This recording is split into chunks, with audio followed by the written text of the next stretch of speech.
N'est-ce pas le 22 août? Rapidement, nazoya kopé sabino information parce que na salimwa mikolo vraiment bon comprendre topé saka information quand na lobaka ezali nde topé ezate toko formater pe toko fabriquer information te. Mon souci majeur, ma préoccupation ezali que moi na Congo nyonso azala vraiment na actualité en temps réel, azala informé sur situation ya mboka. Makamnini tokolobela lelo ezana kati ya koyinda ezana kati ya kochauffer mes très chers amis kolekisa te. Pour l'amour de la RDC, je ne mettrai jamais pona bolingo ya RDC na kotikala kimia te.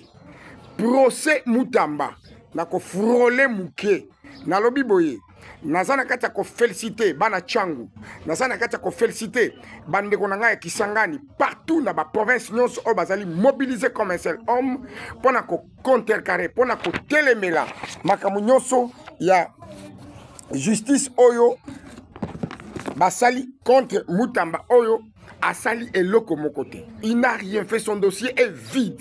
Je dis bien complètement vide. Je ne vois pas pourquoi il faut qu'à Basala est fort que non, parce que non. Kabila n'est pas vraiment Mutumoko ou Esengeli parce que yeba longolé immunité donc lelo ba ce qui fait Mutu oya koko. Tambousa vraiment justice à Katiamboka oyo. Voilà pourquoi Nazako s'adresser à la Cour de cassation boza batu. Ba juge à Cour de cassation boza batu. Vous êtes des papas. Boza na bana bobota bana. Tant que vous bana université, il faut basale la makambu bago tanga na université. Ce qui bino bo devia déjà banzela, botika bana bata monanzela et longo bani. Vous avez aussi des enfants. Boyo ke la mwana batumba wa botika mutema likunya. Bo tirez attention parce que avant le 27, et cause à la pile pour vous, et cause à la mabé pour vous. Biso tozali population congolaise. Peuple congolais, bazali ko réclamer botika kosala eloko ya condamnation contre Mutamba. Il n'a pas de problème avec la justice.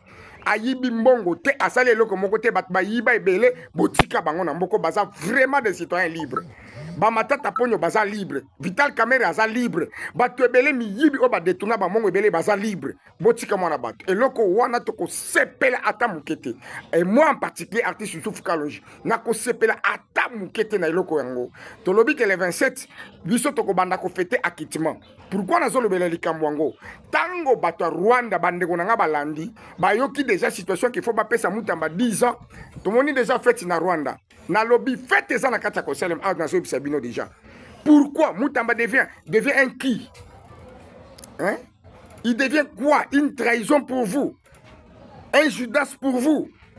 Non, parce que Bino Bobandeko Tambusa Mboka Oyo, Joseph Kabila avec nani sa bande de mafieux, Bobandeko Tambusa Mboka pendant 18 ans na katia ba rebelle. Tango bomoni mutosa ko ya awa pour atamola ndenge longo bani parce que Congo muto malamu balinga keti. Soit qui barrete nanani na poison, il faut balukata babomaye par des criminels. Ceux qui peuvent basali bongo, il faut balukele ka ba dossier pour balatailler déjà. Donc, je vous dis que nazana audio moko oyo ngana ramasser quelque part, o ba tindenga uti musika. Et uti musika oyo ba attraper ba jeune. Oyo bazoko bongisa balobi que no il faut toboma Mutamba. Balobi faut toboma Mutamba. Et puis nanzela nini ya poisson balobi omonika na ndako ne wana nazoko yebisa excellence Mutamba bipa yo zali wana batu bazako zingelo na ndako batindi bazana kako tinda batu moko baya po ba empoisonner yo poison ekozala ya 2-3 jours. Et puis si mana yango na audio wana le susu balobi soki to raté kuna pané na ndaku na cour de cassation le 27 mukolo ko sambisa il faut baluko bien soit par micro ou bien par ba e ba kitya ko vendre ou bien par nini yango ou soit balanda tina prison pour ba empoisonner yo. Donc eza da ba révélation na ko pesa déjà pour bo tirer attention bo keba bino ba boyoki pe bo ju déjà vidéo yo bo yebisa ye bo yebisa pe siage nyo so Mutamba keno baza la prudent pour na poison de 2 ou 3 jours pour ba l'exayer souci ya ba Rwandais et la Kabylie ça que nous Mutamba non pas seulement la prison mais à coup fois parce que il devient l'obstacle pour eux. Donc boyeba ke ekolekate diaspora botelema bino nyonso lobby le 23 parce que les lois ali le 22. Donc lobby le 23 diaspora mo bimba na mona bino vraiment na banzela na babalabala lokola bana chango na batu nyonso to basali pona Constant Mutamba ou rien voilà. Donc na lobby toute la jeunesse allez levez-vous comme un seul homme. Je vous ai dit que la Constitution vous donne et l'oko wana yako empêcher. Et pesibino ndingisa yako empêcher. Likamwa mabe na kati ya mboka soki lingo salema, vous en avez les droits, vous la population. La Constitution nous en donne le pouvoir. Alors vous êtes les souverains primaires. Vous avez les droits, tous les droits possibles.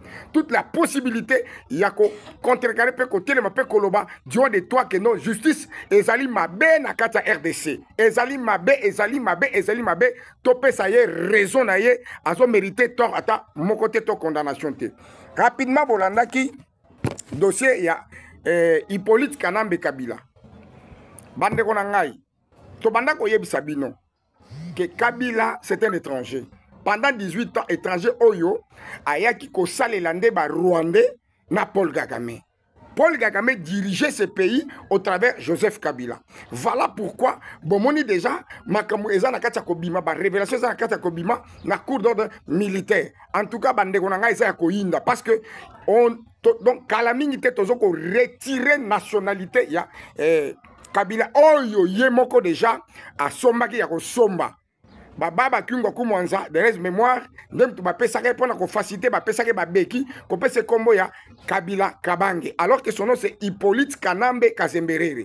Et puis, nani ba nani ngoimukena si je m'avise pas, na commentaire au rappelé ngai, bango mutu ba pesier nani nationalité congolaise. C'est un Rwandais tout fait. Awa déjà bazana kachako exposé yango na sengi boy, ba enseignant, même ba professeur des universités, partout vous allez apprendre pour un problème étali histoire de ces pays. Bolongo la Kabila dans l'histoire, il y a processus de président où il va se succéder. C'est un étranger. Ndengazali wana azali na infraction, il y a espionnage. Ndengazali c'est ça son infraction, il y a espionnage. Aye ko espionner mboka, aye ko utiliser bana mboka, tala.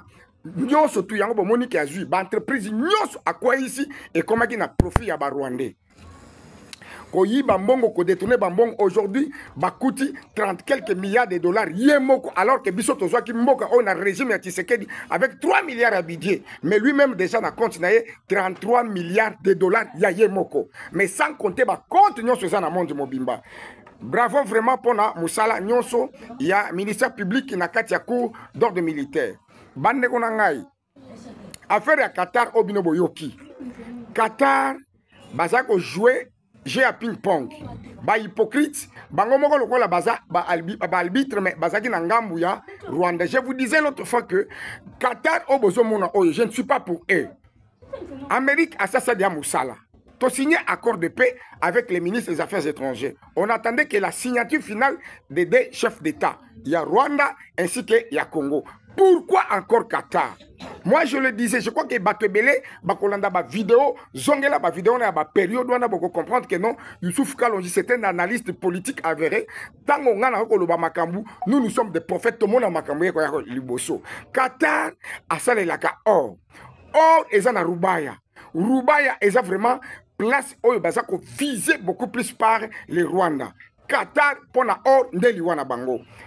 Rwanda bazana ba nyongwebele ya Qatar. Est-ce que vous êtes sûr que Qatar wana a côté la gabiso ba RDC? Non, il faut déjà à côté la kabango pour bazana faveur de façon que à récupérer bambongo na ye. Or, à Zangi vraiment pour le moment peuple congolais basi bafungwami ba nyongo wana bozela bofuta na bino moko fachi lelo alobi NON pour la problème à Qatar. Donc ba makamu nyonso ba nani ba accord de consigne ya makamu ya nani ya Qatar facha boy nyonso to ça la recours na Washington na accord de paix. Oui, même les Donald Trump yemoko a soufflé fachi alobi boya biloko wana makamu nyonso eza awa. Amérique batika ko sakanet. Est-ce que lelo bozoyo ka déjà que no stock Rwanda azali nango ya minerais azana na kati ko yiba awa na RDC ezali kuna na Rwanda mais on n'arrive pas à acheter. Même France ba miyibi et pas Macron miyibi minene. Tala ndenge on a bakomi ko banga. Bazo banga ba sanction America lobi oyo ko meka ko somba produit oyo Rwanda yibi na kati ya RDC ya ko bomba batu. Lolenge ya bomi batu ebele parce que bomona ki ba vidéo. So na lobi na l'accès ba vidéo bande ko ngai ezali pasi. Alors prenez le numéro 081 098 33 64 pour compte na groupe les amis de Youssouf Kalonji pour na ba actualité vis-à-vis kuneza bikolo nyonso province nyonso na ba pays nyonso na kati les amis de Youssouf Kalonji. Koma kaka tinda kaka déjà numéro na yo okoti mbala moko ba chinois nyonso tout au long ya katanga o katanga bazana ba arme na kati nazolo bela dossier na bino lobby. Allez, abonnez-vous tout le monde. Abonnez-vous rapidement, abonnez-vous et aimez, partagez, commentez également.